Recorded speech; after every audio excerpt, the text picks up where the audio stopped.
Hello, GH fans, grab your snacks, lock your doors, and hide your blue ribbon keys, because Port Charles is about to explode the week of December 15th, 19, and nobody's getting out clean. We've got Drew and Willow stumbling straight into Michael like it's the universe's cruelest family reunion. We've got Carly and Nina circling each other like two cats who both claim they own the same couch. And we've got Sonny and Ric doing that thing where they lean on the law like it's a vending machine, shake it hard enough and maybe the charges fall out. But the real kicker? Carly is out here playing supportive girlfriend with Brennan while she's literally hiding Valentin in her house like he's a dangerous Christmas decoration she forgot to put away. Meanwhile, Charlotte's sitting on a secret about that weird little key system, yes, the one with the blue ribbon, while Lulu is already one bad sentence away from flipping a table in public. And just when you think the biggest danger is another Carly's-Nina screaming match, somebody overhears something they were never meant to hear and makes a stunning discovery. So the question is, whose secret is about to blow up first, Willow's, Carly's, Sonny's, or the one lurking on Spoon Island with Anna Devane? Because yeah, Anna's still a hostage. And it sounds like Sidwell, or one of his cheerful little minions, is about to entertain her with a riddle. Cute. Nothing says criminal mastermind like turning captivity into an escape room. Except what if that puzzle is more than a distraction? What if it's a clue? Or worse, what if it's a trap designed to make Anna doubt her own reality again? So tell me, GH fans, who's about to get exposed, who's about to get arrested, and who's about to realize Port Charles is basically one giant lie held together with good hair and bad decisions? Let's start with the legal mess, because nothing says holiday cheer like a teenager's nightmare court situation. Sonny and Ric are stepping up to pressure ADA Justine Turner to end Rocco Falconeri's legal drama. And look, on paper, it makes sense. Rocco shouldn't be paying for somebody else's shady agenda, especially now that the professor who helped spark this chaos isn't around to keep pushing his version of the story. But here's the part that makes this whole thing feel like a ticking bomb. ADA Turner has questions. Big ones. Because that professor didn't just disappear. He went missing in a way that smells like Sonny Corinthos, even if Sonny didn't personally pull the trigger. And you know how this goes. In Port Charles, you don't have to commit the crime to get blamed for it, you just have to be connected to the cleanup. And the cleanup? That's where it gets ugly. Sonny called Jason Morgan when the body turned up in Laura Collins's trunk. Let that sink in. Laura, who's supposed to be the city's steady moral compass, got dragged into a situation so dark and dangerous that Sidwell now has leverage on both her and Sonny. Sidwell isn't just threatening Sonny's business, he's threatening the foundation of Port Charles' respectable leadership. And on Monday, Sidwell's going to force a meeting with Sonny and Laura, and he wants Laura to take credit for something. Public credit. Media credit. The kind of look at this wonderful civic win headline that makes everyone clap while the devil smiles behind the curtain. And if Sidwell's angle involves Sonny's peers, selling them, spinning it, sanitizing it, then this is not just business. This is control. It's Sidwell saying, I don't need to shoot you to own you. I just need you to sign the right paper and smile for the camera. Now slide over to the emotional powder keg, Drew, Willow, and Michael.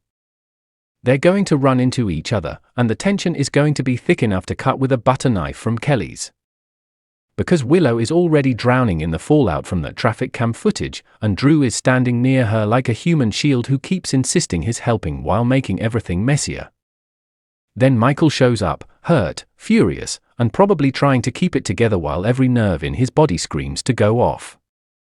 And can we be real? If Michael tosses out threats, it won't be because he's trying to be scary. It'll be because he's cornered. He's looking at the woman he loved, the man who inserted himself into her life, and the ruins of a family that keeps cracking open wider every time somebody lies for the right reasons. Because the lies are stacking. Michael's alibi situation is wobbly. Jacinda Bracken's story could collapse. There's talk of more footage, more sightings, more ways for the truth to crawl out from under the rug. And when you're already dealing with cops, attorneys, and public suspicion, the last thing you need is a surprise run-in with the people you blame for your life imploding. Meanwhile, Carly Spencer is doing her favorite hobby, controlling the narrative while pretending she's not controlling the narrative. She's keeping up the image of Brennan's supportive girlfriend, playing the part in public, smiling at the right moments while secretly sheltering Valentin Cassadine in her home. Not down the street. Not in a safe house. In her actual space. Like, how many times does hiding a Cassadine end well? And Valentin, of course, is trying to reassure Carly that he can handle himself.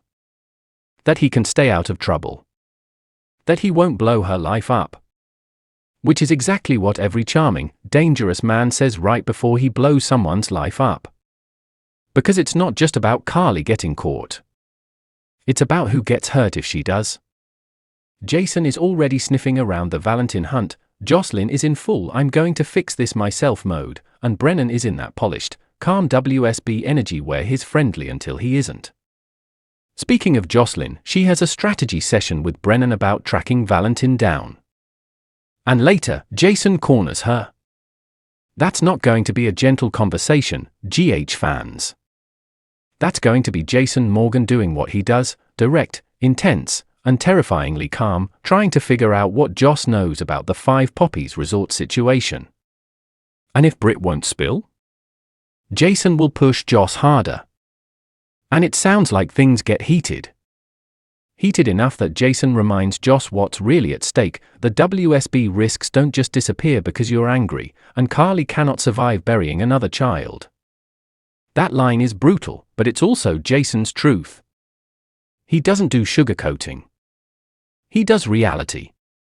And reality is, Joss is playing in a world where people don't lose arguments, they lose lives. Now let's talk about the Cassadine side of this, because that blue ribbon key is basically a neon sign flashing secret communication. Charlotte is expected to make an admission to Lulu, revealing that Valentin communicated through their key system. And Lulu? Oh, Lulu is going to unleash fury the way only Lulu can, personal, fiery, and deeply wounded. Because for Lulu, this isn't just Valentin lied. This is Valentin used my daughter, used a secret system, and possibly pulled someone else into it. And that's the big question, did Valentin have an accomplice delivering keys and messages? Because Lulu is absolutely going to suspect that. She's going to spiral through every possible name, a friend, a stranger, a paid messenger, someone inside Carly's orbit, and if she even sniffs Carly's involvement. Phew. The fallout will be nuclear. And Carly will have to cover her tracks, especially if Valentin asks her to do anything else. Because hiding a man is one thing. Running errands for him is another. The second Carly starts moving pieces, she's not just protecting him, she's actively participating in the game. And when you participate in Cassadine games, you don't get to act shocked when the board flips. Now, on Monday's episode, we've got some Quartermain drama that hits differently. Tracy returns from a month away, relaxed, refreshed, smug in that I was at a spa in France and you peasants were in Port Charles chaos kind of way, only to walk into a family bomb. Ned has a confession, he had a health scare. And Tracy's suspicion rises fast because Brooklyn and Ned are acting weird. If you want to watch a woman go from vacation glow to courtroom prosecutor rage in 5 seconds, this is it. Tracy is going to flip out, and honestly. She's not wrong. That's her son. That's not minor gossip. That's life and death. And the Quartermain's keeping secrets to protect her is classic Quartermain logic, well-intentioned, deeply messy, and guaranteed to end in someone shouting in the foyer. Over at GH, Emma Scorpio Drake calls out Britt Westbourne for putting on an act. That's interesting, because Britt has been softening lately. So is this Britt genuinely changing or Britt trying to be better because she's tired of being the villain in everyone's story? Emma might be pushing because she senses vulnerability, and Britt might actually give guidance. Which is wild, considering Britt used to treat emotions like a weakness. And while Dante confides in Nathan West about Rocco, worried he'll be the reason things don't work out, Nathan steps in with a pep talk. Nathan stepping up for Lulu's family too. That's a quiet thread that could matter. Because when Lulu starts spiraling over Valentin and Charlotte, she's going to need someone steady beside her. And Nathan has that calm, grounded energy that Dante doesn't always have when it comes to family pressure. Then we hit the Nina and Carly clash. Nina is going to turn to someone with an urgent request, likely Brennan, because he owes her a favor. She helped him before, and now she wants payback. Specifically, help for Willow. Help keeping Willow out of prison. Help softening the blow from the traffic footage and the lies Willow's been stacking.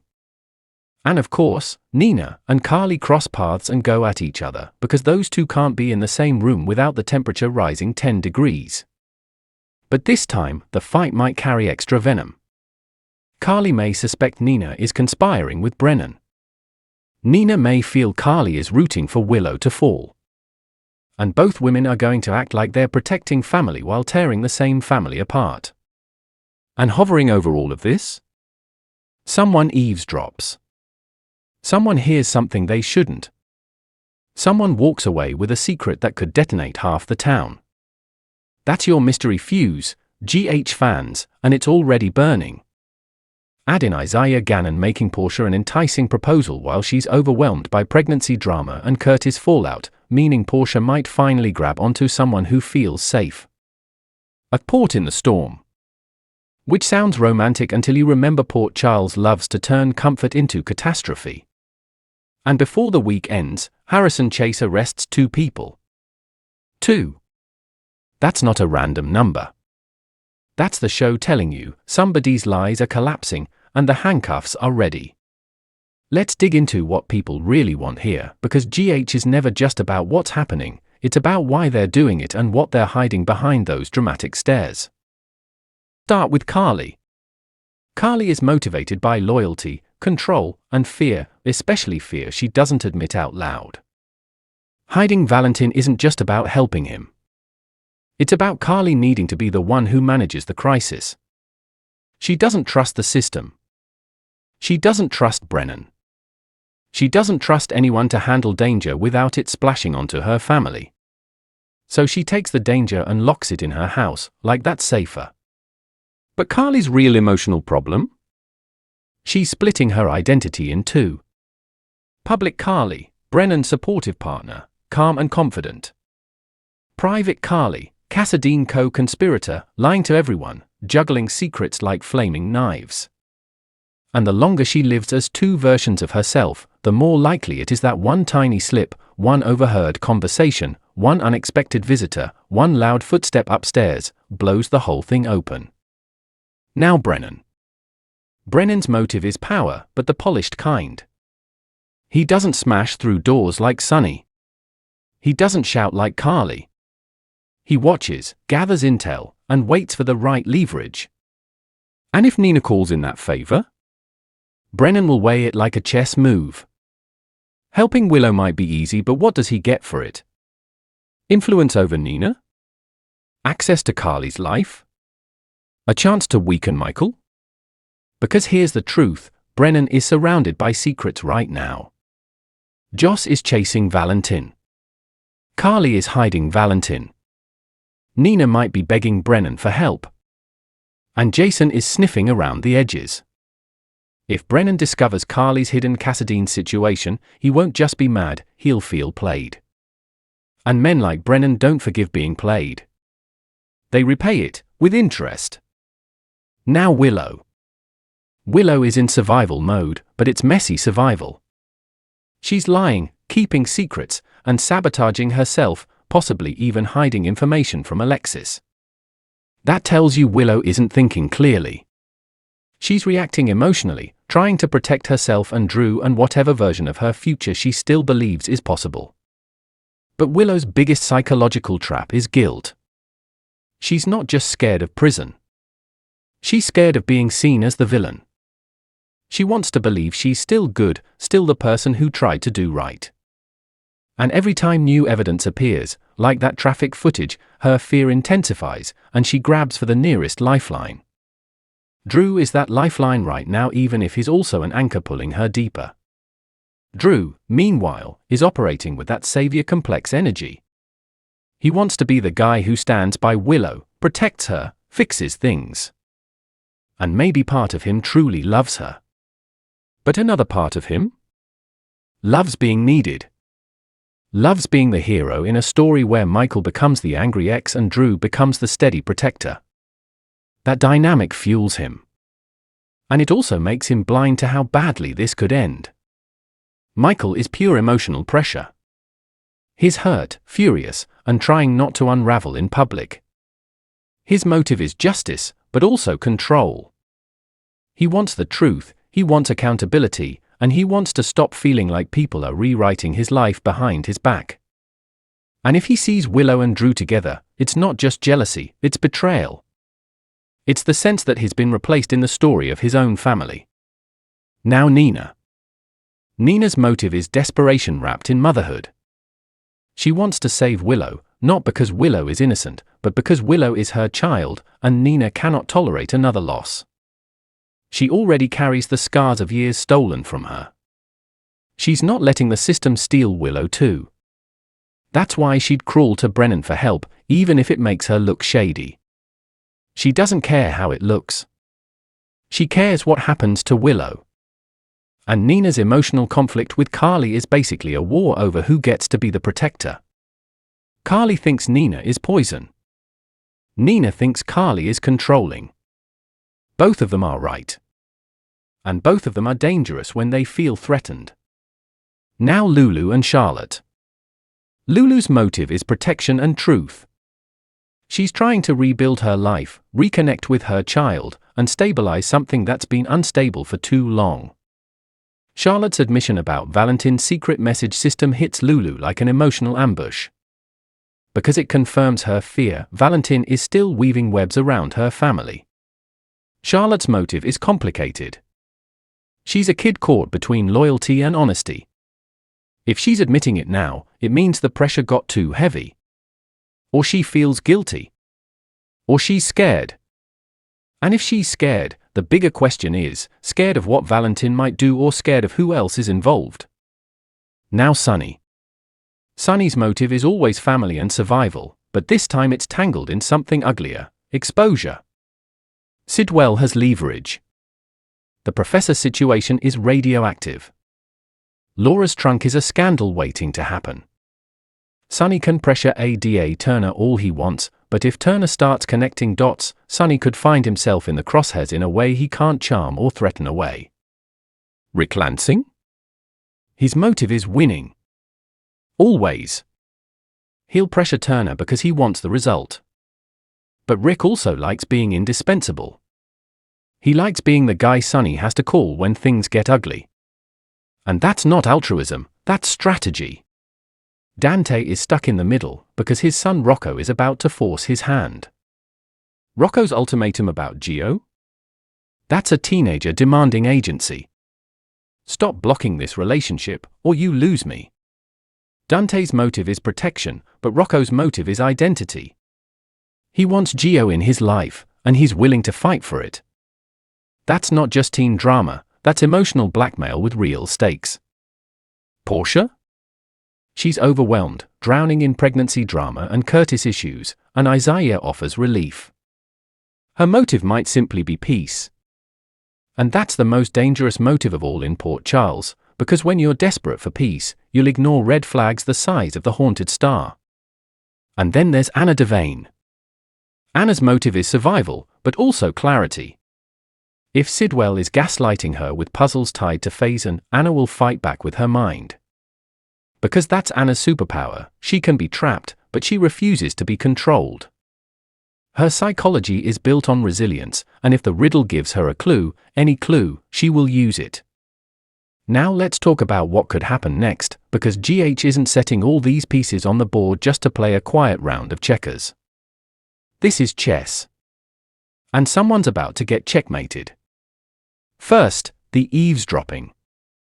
Who overhears what? It could be someone close to Brennan, someone close to Carly, someone in the Quartermain orbit, or even someone tied to Sidwell's operation. And that secret could be anything from Carly is hiding Valentin to Brennan is making a deal with Nina to Michael's alibi is cracking. The show loves that moment where a character learns one key detail, and suddenly they hold power over everyone. And speaking of power, Chase arresting two people feels like a major turning point. Michael and Jacinda are prime candidates if their fake story collapses. If traffic footage resurfaces, if a timeline doesn't add up, if someone cracks under pressure, it could all fall apart fast. And if Michael gets arrested? That would be a shocking twist, because it flips the narrative. Suddenly, Michael isn't just the furious wronged man, he's a suspect in a bigger mess. If that happens, imagine what it does to the Drew, Willowy Michael triangle.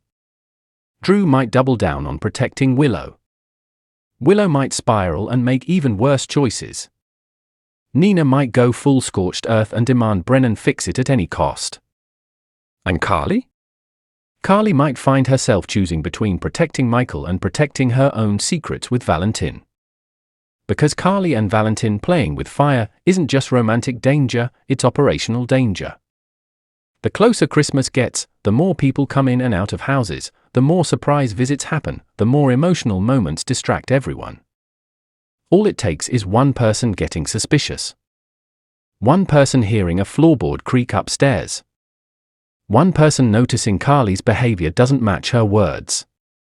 And if Jason gets tangled in this mess, if he discovers Valentin's in Carly's house, he might be forced into the most Jason Morgan situation ever, protecting Carly's secret even if he hates it.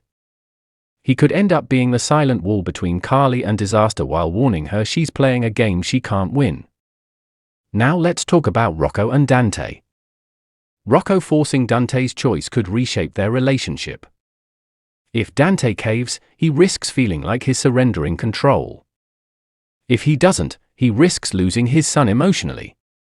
And Gio is right in the center like a match waiting to hit gasoline. Holiday episodes could push Brooklyn to help Gio feel included, maybe even pushing Dante toward reconciliation. But that could also inflame tension if someone feels manipulated into family unity. Over on Spoon Island, Anna's riddle could be the start of her turning the tables. If Pascal keeps delivering little treats and acting like Anna's harmless, Anna could use that. She could pretend to be broken, confused, grateful and then exploit the first real opportunity to escape. Or, here's the wild speculation, Anna could send a message out through the same kind of key system trick we're seeing elsewhere. GH loves parallels, and right now we've got secret communication in multiple storylines. It wouldn't shock me if Anna finds a way to communicate from captivity, especially if Lucas starts snooping around Windermere. Yes, Lucas. If Lucas finds unsettling clues at the castle, he could be the one who stumbles into the truth about Sidwell's operation and maybe even Anna herself. But that also puts Lucas in danger, because Sidwell doesn't strike me as the type to let a curious doctor wander into his crime castle and walk away. Then there's Nina's favor request. If Brennan agrees to help Willow, what does that help look like? It could be legal leverage. It could be strategic misinformation. It could be pushing evidence in a certain direction. Or it could be something darker, something that hurts Michael. And if Carly learns Brennan is helping Willow at Michael's expense, Carly's hatred for Brennan could turn from suspicion to war. Which makes me wonder, is Brennan's romance with Carly actually real? Or is it just another layer of positioning? Carly already has to suffer through pretending in this relationship, so the show is telling us it's a charade. The real question is, who's pretending more? Carly or Brennan? And then we've got those little future crumbs, Britt and Jason tension, possible closeness, and the idea of another kiss down the line. Cody and Molly complications. New Year's Eve celebrations. These aren't random. These are pressure points. Holidays make people emotional. Emotional people make impulsive choices. Impulsive choices create the next wave of fallout. So the twist that could hit the hardest? Brennan discovering Valentin is at Carly's house. Because if Brennan finds out, he won't just be angry, he'll be humiliated. And humiliated power players retaliate. Another possible twist, Lulu suspecting Carly. Lulu's fury over Charlotte's confession could send her digging. If she starts asking the right questions, she could track the accomplice idea back toward Carly's orbit.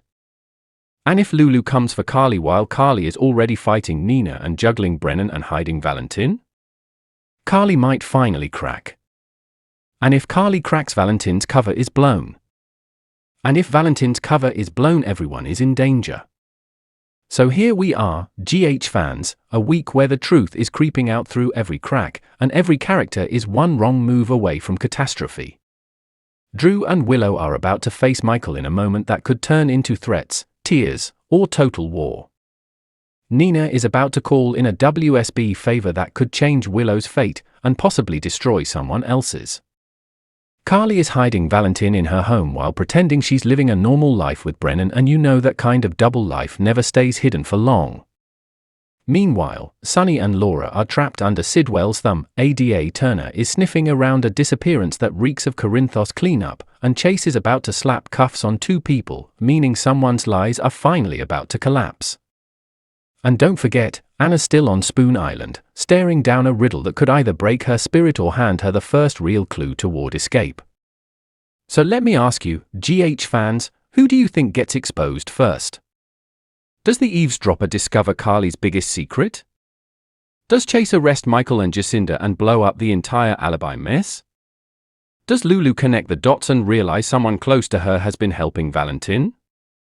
Or does Brennan figure out he's been played and decide to burn Carly's world down for revenge? Drop your theories in the comments, because this week feels like the kind of week that ends with someone screaming, someone sobbing, and someone whispering, "Oh my God, it's worse than we thought." And if you think this is messy now, just wait until Christmas hits Port Charles. Because the closer we get to the holidays, the more the masks slip and the more dangerous the truth becomes.